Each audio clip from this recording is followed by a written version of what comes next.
Hi friends, good morning. ನೀವೆಲ್ಲ ಹೇಗಿದ್ದೀರಾ? ನೀವೆಲ್ಲ ತುಂಬ ಚೆನ್ನಾಗಿದ್ದೀರಾ ಅಂತ ಅಂದ್ಕೊಳ್ತೀನಿ. ನಾನು ಕೂಡ ತುಂಬ ಚೆನ್ನಾಗಿದ್ದೀನಿ. ಇವತ್ತು ಬೆಳಿಗ್ಗೆಯಿಂದನೇ ಬ್ಲಾಗ್ ಸ್ಟಾರ್ಟ್ ಮಾಡಿದ್ದೀನಿ.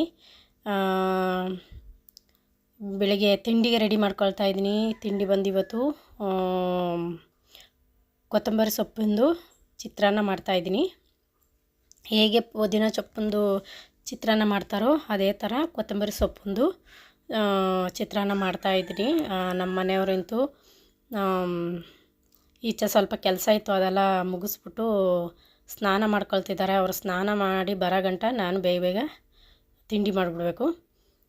ಇದಕ್ಕೆ ನಾನು ರುಬ್ಬಕ್ಕೆ ಕಾಯಿ ಚೂರು, ಕೊತ್ತಂಬರಿ ಸೊಪ್ಪು, ಹಸಿಮೆಣ್ಸಿನ್ಕಾಯಿ ಇದಿಷ್ಟು ರುಬ್ಬಿ ಒಗ್ಗರಣೆ ಹಾಕ್ಕೊಳ್ತಾಯಿದ್ದೀನಿ. ಅದು ಚೆನ್ನಾಗಿ ಹಸಿ ವಾಸನೆ ಹೋಗಿ ಎಣ್ಣೆ ಚೆನ್ನಾಗಿ ತೇಲಿ ಬರಬೇಕು, ಚೆನ್ನಾಗಿ ಮಸಾಲೆ ಫ್ರೈ ಆಗಬೇಕು.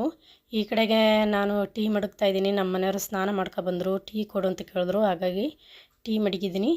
ನಾನು ಇನ್ನೂ ಟೀ ಕುಡ್ದಿಲ್ಲ, ಒಂದು ಲೋಟ ಬಿಸಿನೀರು ಮಾತ್ರ ಕುಡಿದೆ. ಈಗ ಟೀ ಸೋಸ್ಕೊಂಡು ಅವರು ಕೊಟ್ಬಿಟ್ಟು ನಾನು ಕುಡಿತಾ ಹಾಗೇ ಬೇಗ ಚಿತ್ರಾನ್ನ ಅಗ್ಗರಿಸ್ಬಿಡ್ಬೇಕು. ಯಾಕಂದರೆ ಅವ್ರಿಗೂ ಟೈಮ್ ಆಯಿತು. ನಮ್ಮ ಮನೆಯವ್ರಿಗೂ ನೋಡಿ ಚೆನ್ನಾಗಿ ಎಣ್ಣೆ ತೇಲಿ ಬಂದಿದೆ. ಈ ಟೈಮಲ್ಲಿ ಅನ್ನ ಹಾಕ್ಕೊಂಡು ಚೆನ್ನಾಗಿ ಕಲಿಸ್ಕೊಬಿಡ್ಬೇಕು. ಆವಾಗ ಚೆನ್ನಾಗಿ ಮಸಾಲೆ ಹಿಡಿತದೆ. ಸ್ವಲ್ಪ ಸ್ಲಿಮ್ಮಲ್ಲೇ ಇಟ್ಕೋಬೇಕು ಒಲೆನ. ಎಲ್ಲ ರೆಡಿ ಆಯಿತು. ಈಗ ಮನೆಯವ್ರಿಗೆ ಹಾಕ್ಕೊಡ್ತಾಯಿದ್ದೀನಿ ತಿಂಡಿ. ಹಾಗೆಯೇ ನನ್ನ ಮಗಳಿಗೂ ಹಾಕಿ ಕೊಡ್ತೀನಿ ತಿಂಡಿನ. ಹಾಕ್ಕೊಟ್ಟಿದ್ದೀನಿ. ಅಪ್ಪ ಮಗಳು ಇಬ್ಬರು ಒಂದೇ ಜಾಗದಲ್ಲಿ ಕೂತ್ಕೊಂಡು ತಿಂಡಿ ತಿಂತಾಯಿದ್ದಾರೆ. ಅವಳಂತೂ ಎದ್ದಲ್ಲಿಂದ ಸುರು ಹಚ್ಕೊಳ್ತಾಳೆ. ಏನಾದರೂ ಒಂದು ಕೇಳಲಿಕ್ಕೆ, ಮಾತಾಡಲಿಕ್ಕೆ ವಟ ವಟ ವಟ ಅಂತ ಮಾತಾಡ್ತಾ ಇರ್ತಾಳೆ. ಅಲ್ಲಿ ನಮ್ಮ ಮನೆಯವ್ರು ಹೇಳ್ತಾಯಿದ್ದಾಳೆ, ತಿಂಡಿ ತಿಂತ ಯಾರೂ ಮಾತಾಡಬಾರ್ದು, ತಿಂಡಿ ಆದಮೇಲೆ ಆಮೇಲೆ ಮಾತಾಡಬೇಕು, ತಿಂಡಿ ತಿಂತ ಮಾತಾಡಬಾರ್ದು ಅಂತ ಹೇಳ್ತಾ ಇದ್ದಾರೆ. ಆದರೂ ಅವಳು ಕೇಳ್ತಾ ಇಲ್ಲ, ಏನೇನೋ ಕೇಳ್ತಾಳೆ. ಅವರು ಉತ್ತರ ಕೊಟ್ಟು ಸಾಕಾಗಿರುತ್ತೆ ಅವ್ರಿಗೂ. ಒಟ್ಟಲ್ಲಿ ಏನಾದರೂ ಒಂದು ಮಾತಾಡ್ತಾ ಇರ್ತಾಳೆ ನೋಡಿ. ಅಲ್ಲಿ ಏನೇನೋ ಕೇಳ್ತಾ ಇದ್ದಾಳೆ, ಏನೋ ಮಾತಾಡ್ತಾ ಇದ್ದಾಳೆ. ಇವ್ರದ್ದು ಆಟಗಳು ನೋಡೋದೇ ಒಂಥರ ಚೆನ್ನಾಗಿರುತ್ತೆ. ನಮ್ಮ ಮನೆಯವ್ರದ್ದು ತಿಂದಾಯಿತು. ಅವಳಿಗೆ ಹಾಕಿದ್ದು ಸ್ವಲ್ಪನೇ, ಆದರೆ ಅವಳು ನೋಡಿ ಇನ್ನೂ ಮಡಿಕೊಂಡಿದ್ದಾಳೆ ಅನ್ನ. ಏಕೆ ಅಂದರೆ ಈಗ ಒಂದು ಪುರಾಣ ತೆಗಿತಾಳೆ ನೋಡಿ, ತೋರಿಸ್ತೀನಿ ನಿಮಗೆ. ತಿಂಡಿ ತಿನ್ನೋ, ಚಿತ್ರಾನ್ನ ತಿನ್ನೋ ಚಿನಿಮಾ. ಓಯ್ ಚಿತ್ರಾನ್ನ ಹಾಂ ಬೇಡವಾ? ಮಧ್ಯಾಹ್ನಕ್ಕೆ ನಿಂಗೆ ದೋಸೆ ಸುಟ್ಕೊಡ್ತೀನಿ. ಈಗ ಅಕ್ಕಿ ಉನಿಬೇಕಲ್ವಾ? ಹಾಂ, ದಿನ ದೋಸೆನೇ ತಿನ್ಬೇಕಾ ನಿಂಗೆ? ಹಾಂ,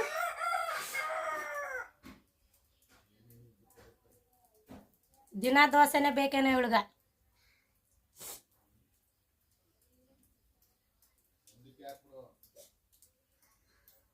ಈಗ ಚಿತ್ರಾನ್ನ ತಿನ್ಕೊಬಿಡಪ್ಪ, ಮಧ್ಯಾಹ್ನಕ್ಕೆ ದೋಸೆ ಗ್ಯಾರಂಟಿ. ಹಾಂ,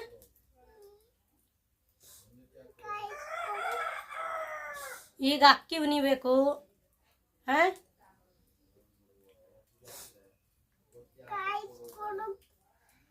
ಏನ ಕಾಯಿಸ್ಕೊಡ್ಲಿ? ಹಾಂ, ಕೊಪ್ಪ ಚಿತ್ರಾನ್ನ ತಿನ್ಕೊಬಿಡು. ಕಾಯಿಲೆ ಡೋ ಚಿನ್ನ.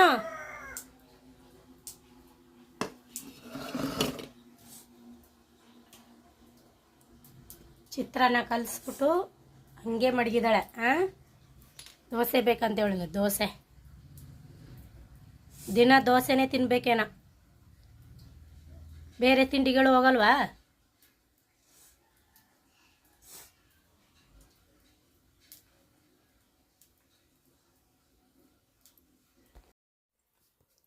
ಇವಳನ್ನ ನೋಡಿ ಹಾಲು ಕುಡಿತಾ ಕೂತಿದ್ದಾಳೆ ಈಗ. ಆಗಲೇ ನಮ್ಮ ಮನೆಯವರು ಡೈಲಿ ರೆಡಿ ಆದರೆ ಸಾಕು ಕೆಲಸಕ್ಕೆ ಅಂತ ಡೈಲಿ ಇವಳಿಗೆ ದೋಸೆ ತಗೊಬರಕ್ಕೆ ಹೋಗೋಣ ಅಂದ್ಕೊಂಡು ಅಳ್ತಾ ಇರ್ತಾಳೆ. ಇವತ್ತು ಹಂಗೆ ಮಾಡ್ತಾಯಿದ್ಲು, ಆದರೆ ನಾನು ಬಿಡಲಿಲ್ಲ, ಹಿಡ್ಕೊಂಡಿದ್ದೆ. ನಮ್ಮ ಮನೆಯವ್ರಿಗೆ ಟೈಮ್ ಆಗಿಬಿಟ್ಟಿತ್ತು, ಹಾಗೆ ಬಿಡಲಿಲ್ಲ ನಾನು. ಹಿಡ್ಕೊಂಡಿದ್ದೆ. ಒಂದು 5 ನಿಮಿಷ ಹತ್ತಳು ಅಷ್ಟೇ. ಆಮೇಲೆ ನಾನು ಮನೇಲಿ ಚಿತ್ರಾನ್ನ ಮಾಡಿದ್ದೀನಿ, ಅದನ್ನ ತಿನ್ನೋದ ಬಿಟ್ಬಿಟ್ಟು ಕಲಿಸ್ಬಿಟ್ಟು ಹಂಗೆ ಮಡಗಿದ್ದಾಳೆ. ಆಮೇಲೆ ಅವಳೇ ತಿಂದ್ಲು ಅದನ್ನೇ. ಈಗ ತಿಂದ್ಬಿಟ್ಟು ಹಾಲು ಕುಡಿತಾ ಇದ್ದಾಳೆ ನೋಡಿ. ಅವಳದು ದಿನ ಅದೇ ಅಭ್ಯಾಸ. ನಮ್ಮ ಮನೆಯವ್ರ ಕೆಲಸ ಕೊಟ್ಟರೆ ಸಾಕು ಅವಳಿಗೆ, ನನಗೆ ತಿಂಡಿ ದೋಸೆ ಬೇಕು ಅಂತ ಹೇಳ್ತಾಳೆ. ಡೈಲಿ ಅವಳಿಗೆ ಹೋಟ್ಲಿಂದ ದೋಸೆ ತಗೊಬರ್ಬೇಕು. ಮನೇಲಿ ದೋಸೆ ಮಾಡಿದ್ರು ಸಹ ಈಚೆ ಹೋಗಿ ದೋಸೆ ತರಬೇಕು ಇಲ್ಲ.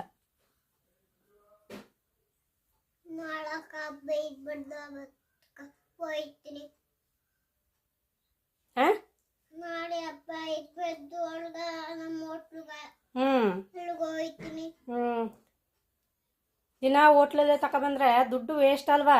ನೀ ತಿನ್ನೋದು ಒಂದು ದೋಸೆ, ಒಂದು ದೋಸೆಗೆ 30-40 ರೂಪಾಯಿ ಕೊಡಬೇಕಾ ಹೇಳು? ನೀ ತಿನ್ನೋ ಒಂದು ದೋಸೆಗೆ 30-40 ರೂಪಾಯಿ ಕೊಟ್ಬಿಟ್ಟು ದೋಸೆ ತರಬೇಕಾ?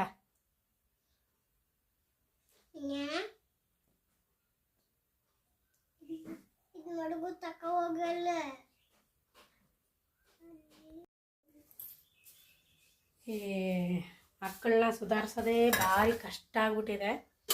ಅದರಲ್ಲಿ ನನ್ನ ಮಗಳಂತೂ ಭಾರಿ ಇದು. ತಿಂಡಿ ಹಾಕ್ಕೊಳ್ತಾ ಇದ್ದೀನಿ, ಅಷ್ಟು ತಿಂಡಿ ತಿಂದುಬಿಡ್ತೀನಿ.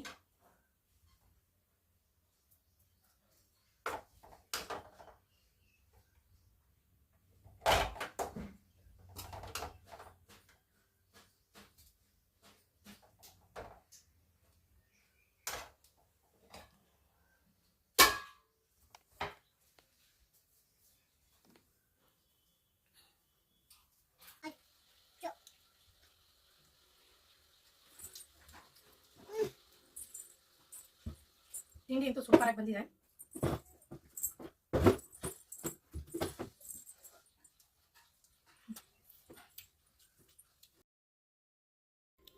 ಫ್ರೆಂಡ್ಸ್, ತಿಂಡಿ ಎಲ್ಲ ಮುಗೀತು. ತಿಂಡಿ ತಿನ್ಕೊಂಡು ನನ್ನ ಮಗಳಿಗೆ ಎಣ್ಣೆ ಹಾಕಿ ತಲೆ ಬಾಚ್ತಾ ಇದ್ದೀನಿ. ಅವಳು ಒಂದು ತಲೆನ ಒಂದು 20 ಸಲ ಆದರೂ ಬಾಚ್ತಾಳೆ ಬೆಳಿಗ್ಗೆಯಿಂದ ಸಂಜೆ ಗಂಟ. ಅದಕ್ಕೆ ಒಂದೇ ಸಲ 2 ಜುಟ್ಟು ಕಟ್ಬಿಡೋಣ ಅಂದ್ಕೊಂಡು ಎಣ್ಣೆ ಹಾಕ್ಬಿಟ್ಟು ನೀಟಾಗಿ ಬಾಚಿ ಕಟ್ತಾಯಿದ್ದೀನಿ. ಯಾವುದೇ ಥರ ಅವಳಿಗೆ ಬಾಚಿ ಕಟ್ಟಿದ್ರು ಅವಳು ಏನು ಮಾಡ್ತಾಳೆ ಅಂದರೆ ಸ್ವಲ್ಪ ಹೊತ್ತೇ ಇಟ್ಕೊಳ್ಳೋದು ಅದನ್ನ. ಆಮೇಲೆ ಬಿಚ್ಚಿಬಿಟ್ಟು ಪುನಃ ಅವಳಿಗೆ ಇಷ್ಟ ಬಂದಂಗೆ ಕಟ್ಕೊಳ್ತಾಳೆ. ಅದಕ್ಕೆ ಇವತ್ತು ನೀನು ಸಂಜೆ ಗಂಟ ಮುಚ್ಚಲೇಬಾರ್ದು ಅಂದ್ಕೊಂಡು ಎಣ್ಣೆ ಹಾಕಿ ನೀಟಾಗಿ ಬಾಚಿ ಕಟ್ತಾಯಿದ್ದೀನಿ. ಅವಳು ಏನು ಮಾಡ್ತಾಳೋ ಗೊತ್ತಿಲ್ಲ, ನೋಡೋಣ. ಸಂಜೆ ಗಂಟ ಇಟ್ಕೊಳ್ತಾಳ ಅಥವಾ ಮಧ್ಯದಲ್ಲೇ ಅದನ್ನ ಬಿಚ್ಚಿ ಏನಾದರೂ ಒಂದು ಮಾಡ್ತಾಳ ನೋಡಬೇಕು. ಒಟ್ಟಿನಲ್ಲಿ ಸುಮ್ಮನೆ ನಿಂತ್ಕೊಂಡು ಕಟ್ಟಿಸ್ಕೊಳ್ತಾ ಇದ್ದಾಳೆ. ಅವಳಿಗೆ ಜುಟ್ಟು ಮತ್ತು 2 ಜುಟ್ಟೆಲ್ಲ ಕಟ್ಟಿದ್ರೆ ತುಂಬ ಚೆನ್ನಾಗಿ ಕಾಣ್ತಾಳೆ. ಅವಳಿಗೆ ಕೂದಲಿದ್ರೇ ಚೆಂದ. ಆದರೆ ನನ್ನ ಕೂದಲು ಕಟ್ ಮಾಡಬೇಕು ಅಂತಾರೆ ನೋಡಿದವರೆಲ್ಲ. ಆದರೆ ನನಗೆ ಇಷ್ಟ ಇಲ್ಲ ಕಟ್ ಮಾಡ್ಸೋಕ್ಕೆ. ಅವಳಿಗೆ ಜುಟ್ಟು ಇದ್ರೇ ತುಂಬ ಚೆನ್ನಾಗಿ ಕಾಣೋದು. ನೋಡೋಕ್ಕೂ ನಮಗೂ ಖುಷಿ ಆಗುತ್ತೆ. ಬೆಂಡೆಕಾಯಿ ಸಾರು ಮಾಡಬೇಕು. ಅದಕ್ಕಿಂತ ಪಾತ್ರೆ ಬೆಳಬೇಕು. ಅದಕ್ಕೆ ಸಾರು ಮಾಡಿದ್ಮೇಲೆ ಅನ್ನ ತಿನ್ಕೊಂಡು ಕುಂತ್ಕೊಳ್ಳೋದು. ಬೆಂಡೆಕಾಯಿ ಸಾರು ನೀನೇ ಮಾಡ್ತೀಯಾ? ಪಾತ್ರ ನೀನೇ ಬೆಳಗ್ತೀಯಾ? ಸರಿ ಆಯ್ತು. ನೀನು ಬೆಳಬೇಡ, ಸುಮ್ಮನೆ ಇಲ್ಲಿ ಕುಂತ್ಕೋಬೇಕು. ಬೆಳಗದು ನೋಡ್ಬೇಕು. ಆಯ್ತು. ಆಮೇಲೆ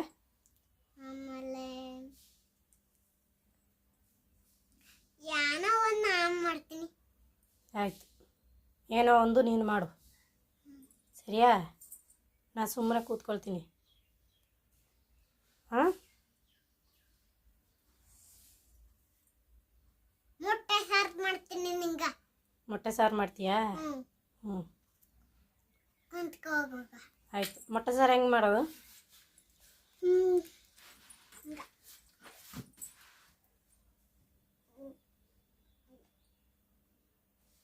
ಅದು ಗೊತ್ತಿಲ್ಲ. ಅದು ಗೊತ್ತು. ಹಾಂ, ಅದು ಹಿಂಗ ಬೇಯಿಸೋದು.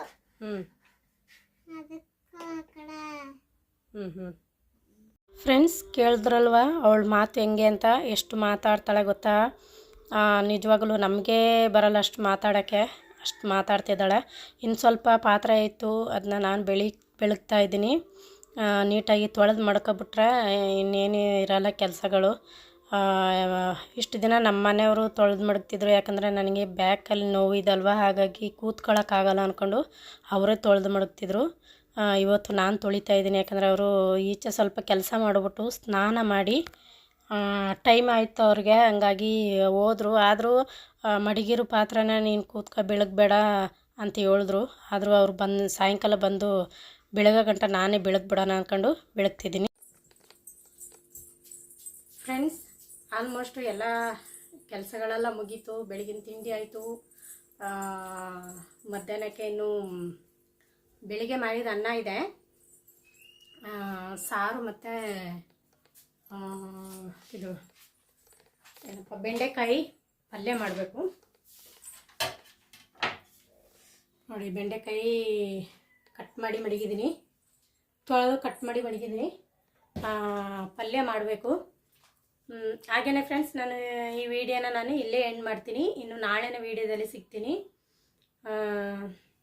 ಯಾರ್ಯಾರು ನನ್ನ ಚಾನಲ್ ನೋಡ್ತಿದ್ರು ದಯವಿಟ್ಟು ಸಬ್ಸ್ಕ್ರೈಬ್ ಮಾಡ್ಕೊಂಡು ನೋಡಿ ಅಂತ ಕೇಳ್ಕೊಳ್ತೀನಿ. ಹಾಗೆ ಫ್ರೆಂಡ್ಸ್ ಆ್ಯಂಡ್ ಫ್ಯಾಮಿಲಿಗೆ ಶೇರ್ ಮಾಡಿ, ಸಪೋರ್ಟ್ ಮಾಡಿ, ಲೈಕ್ ಮಾಡಿ, ಕಮೆಂಟ್ ಮಾಡಿ. Thank you friends. ನಾನು ನೋಡ್ತೀನಿ ಹಂಗೆ.